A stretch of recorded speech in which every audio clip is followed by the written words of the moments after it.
Hi and welcome to some analysis of the sources to be used with question 2 of the Control Assessment 2014.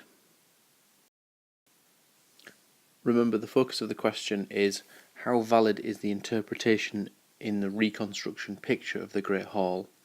So you're testing how accurate is that interpretation as seen in the picture, and you test the accuracy by comparing it to the site that you visited, the sources that you've been provided with, and any of your own research. So this is the picture that you've got. You've already done some work with this on an A3 piece of paper. There's a black and white version of it on the question paper that you have, along with some guidance on how to answer the question, including a suggested plan. You also have a black and white version that we annotated on the day when we were on the field work. There are a number of points that you need to bear in mind when you're analysing this. These are kind of the key things to talk about in your answer. One of them is the surviving evidence. So the surviving evidence doesn't include the windows. It certainly doesn't include this window here, for which there is no evidence, and it doesn't really include any of these pillars that we see on the reconstruction picture. Other things that you're going to pick up on are this fireplace here and the position of the Lord at the far end, what's known as the high end of the Great Hall. There is very little evidence on the site to support this as it's shown here. So you would be looking in the source material for other things that might suggest that this is also true or accurate. There is some evidence for how it's shown though when you visit the site, including this doorway here and the position of these three serving people who are coming from the kitchen area heading down the hall to serve the Lord. So there is evidence when you're there to support the door, which is in the top northwest corner and gives the Lord access into the northwest tower, or the west tower, the west range. And there would be evidence to support the idea that these are coming from the kitchens, because if you remember, just behind the angle that this is taken from, there is the kitchen range, including a pantry and a buttery and that sort of thing. So source 1 is the description from the guidebook in terms of how the guidebook has described the Great Hall, and you'd be looking to compare how it's described in the guidebook to make sure it matches what you've seen and how the picture is shown. It explains in the beginning bit about your position in the Great Hall, as if you're stood there on the day looking down. The first thing you might want to notice is it talks about ashlar piers. Ashlar is dressed stone. It's very, very kind of smooth, finely manufactured stone. And it talks about ashlar piers built against the curtain wall. So that's the wall as you're looking down on the left-hand side. Notice that the guidebook does say the later hall was probably aisled. So it's not certain that it would have been laid out as it's shown in the picture, and you can comment on that. Talks about how the piers would have helped support the steeply pitched roof structure. Now you'd have to say there is less evidence for the roof than anything else in the Great Hall. By its nature, as you rise up from the ground, there is less and less left. So any of the columns, the fancy roof, the way the roof's supported into the walls, all of this is up for debate as to the accuracy of it. There are some things, however, which there are more evidence of. It talks about at the northwest end wall a raised timber platform known as the dais or the dais. So this is a raised section on which the Lord would have sat to elevate them so you could see them. It talks about an open central hearth vented through a louver in the roof. So in other words, an open, slatted sort of space to let the smoke out. The picture does show this kind of central hearth. It does show that fire. And there is another source which would suggest the accuracy of through the roof. It talks about a doorway in the west corner, which we saw when we visited the site, and that's for access into the west range. Earlier on, it talks about the main entrance, or the entrance into the main body of the hall. So you would have to find out where that might be and how accurate that might be. Source 2 is another reconstruction picture, and many of the things here support other sources. So we have the louvered roof, allowing smoke out. We have the windows, which are the same shape as those shown in the reconstruction picture. And we have a door here, which we believe would have been the entrance for the poorer people. We can't see the door into the West Tower, but we can just about make out the West Tower in the background here. This building in this corner here would have been the buttery and pantry. So there's an underground storage into the corner and a couple of preparation rooms. And here we have a kitchen. So this building here is the kitchen, including a chimney and a doorway into it. You're using this source to suggest whether it matches the reconstruction picture you've got. And there's certainly one glaring error. While the windows might be the same shape, they are different in their design. If you go back and look at the reconstruction picture, you'll see there is no circle at the top of the reconstruction picture, and there's kind of one pane of glass at the top and open vents at the bottom. We have the open vents, but we have a different style at the top. You can compare this source to another source, which we'll look at in a moment, and you will see that there is evidence on the site for these sort of pillars that jut out from the wall and offer some support. Ideally, a high-level answer would compare different sources to suggest whether they support each other or not, and then what that means about the reconstruction picture. Source 3 shows the northwest end of the Great Hall, and here we have a jutting out stone kind of seat, if you like. The possibility is that this is actually the support for the dais, or the dais. It talks in Source 1 about it being a timber frame thing, but obviously it would have needed some kind of support. What you can't particularly see in this picture is the doorway, which we believe is at this end. There's a definite opening at that end, which is on the reconstruction picture and would have led into the West Tower, which is this bit here. Source 4 is really just to give you a sense of scale, and here we have the extent of the Great Hall. Very hard to judge, you're tucked in one corner, but certainly it's quite a big open space. There's a couple of other things to notice on here though. Shrouded in shadow, there's the door into the West Tower, and the way that I've drawn that line there is that projecting stone, which possibly suggests evidence for the higher raised position of the Lord's Seat. Equally here you have one of the only surviving bases for a pillar which would have been on the outside of that wall, which is shown in Source 2, the outside external reconstruction. Source 5 is a useful source in that it tells us that the lords seated, or the lords were traditionally seated at a high table. So that certainly agrees with how the Lord is depicted in the reconstruction. And we see in the reconstruction this sense of a group of people at one end. What we don't have in the reconstruction picture is this elaborate sort of wooden frame behind them.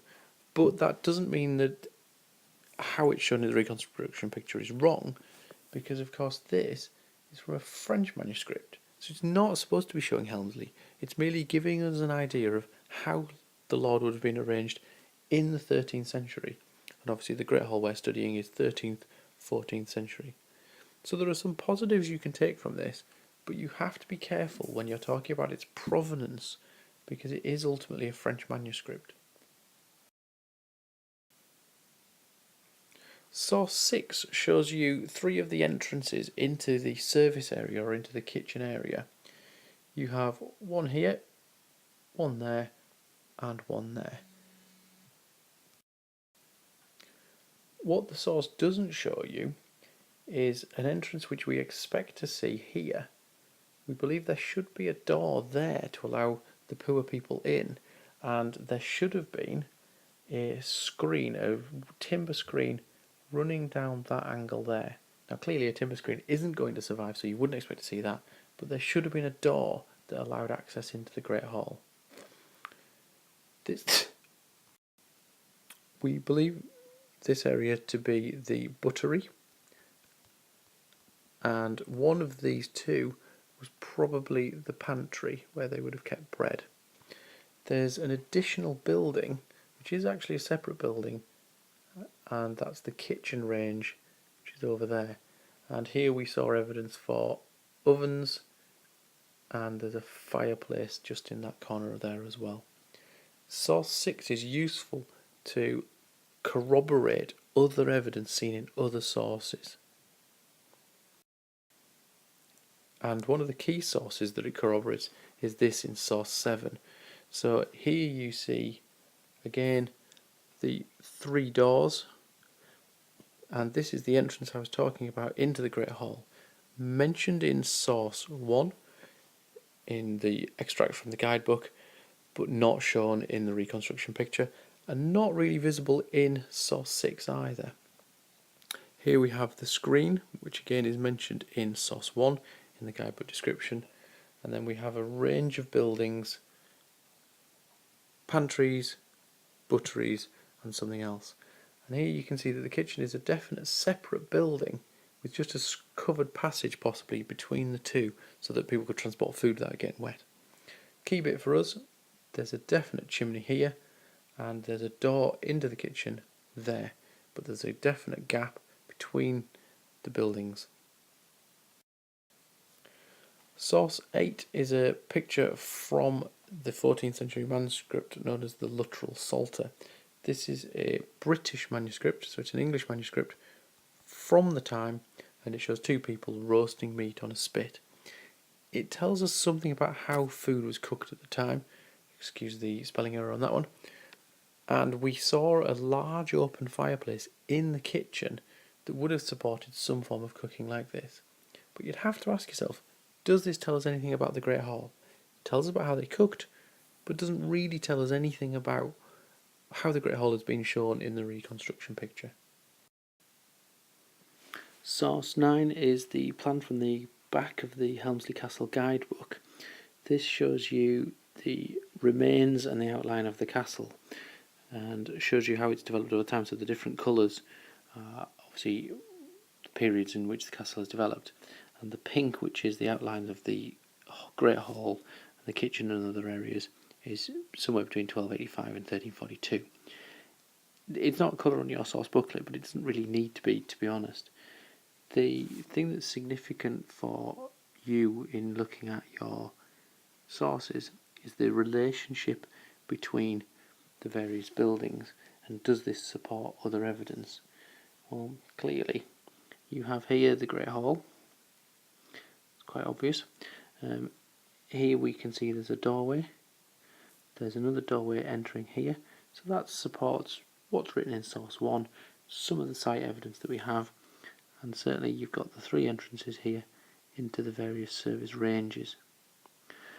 I think one of the things to maybe think about is this section here accurate?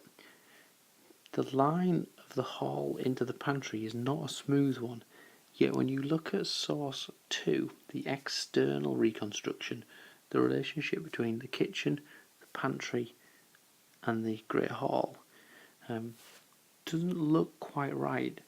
Maybe it's just the perspective, but it seems to be that the pantry is more set back from the Great Hall and that it's not actually prominent from it, as the wall outlines would suggest here. Final source in the source booklet is source 10. This is a reconstruction again from the Helmsley Castle guidebook showing the inside of a 13th century chapel. And on first glance you'd have to say that this isn't going to be very useful in helping you judge how accurate the other reconstruction picture is. But there are some things you might want to consider talking about. For example, the shape of the windows. They're much plainer and much more simple, but they follow that sort of classic shape. This wooden hoarding here, or screen, is similar to the one shown in source 5, the manuscript of the Lord's High Table, but it's not the same as the Great Hall, but similar. What is quite similar is that style of window there is very similar to source 2. The roof is different, the roof is less elaborate, it's not as fancy as in the Great Hall, and maybe you'd expect that in a religious building where the focus isn't on impressing and wowing, but obviously it's on a more religious thing. But you have this idea about uprights, straights, this sort of shape roof, and that's not dissimilar to what you see in the Great Hall. What we can't see here is just how steep and how much the pitch of the roof carries on up over, and whether that does go to a point which we think we see in the Great Hall. So there is some evidence here to suggest that there's a consistent style of how buildings were built, but equally you could argue that the reconstruction of the chapel, which has even less evidence, is entirely a figment of an imagination, because, for example, how on earth would we know what the flooring was like, that there was a bench along here, what was on the walls? Surely these are entirely imagination by the artist Philip Cork. So finally, just to consider, how are you going to use these sources to write an answer to the question? When analysing the picture, the first thing you need to decide is which bits are you going to talk about. So there is a lot of things in the reconstruction picture, but you maybe need to be selective about which ones can you say quite a bit about. Which pieces of the picture can you talk about in a balanced way? So are there some things you can say where they may possibly are accurate, but there is an alternative view where they may be inaccurate? The key for a high mark and the key to get a level 4 is to refer to other sources. So you need to make links between sources to come to that overall judgment as to the accuracy of the reconstruction picture. And a critical kind of skill within your answer is to talk about the provenance of the sources. Does the provenance, does where it's from, does who it's by, does what the source is make it more or less likely to be accurate? If the source is a picture of the remains, then clearly the remains are very accurate.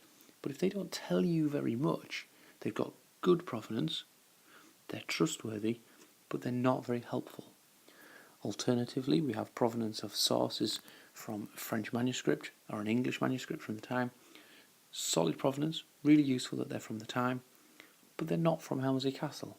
So can you use them to make judgments about Helmsley Castle? Does the fact that they're French make them less likely to be accurate?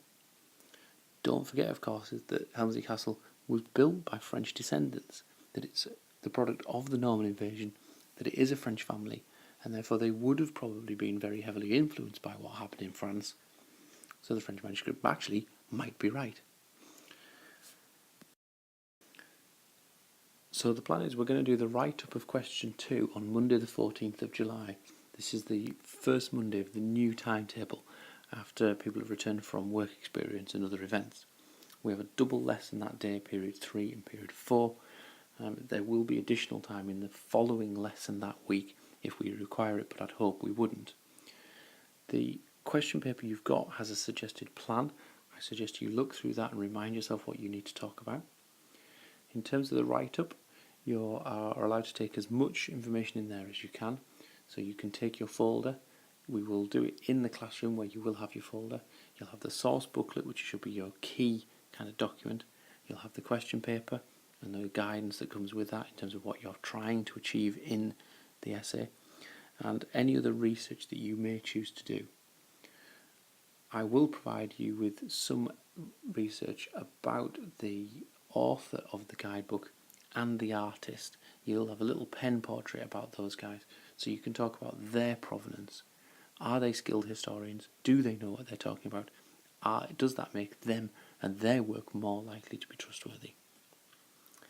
Make sure you're familiar with the sources. Make sure you've carefully annotated them using some of the ideas talked about in this video. And I hope to see you on Monday the 14th for a very, very successful initial controlled assessment write-up. Good luck.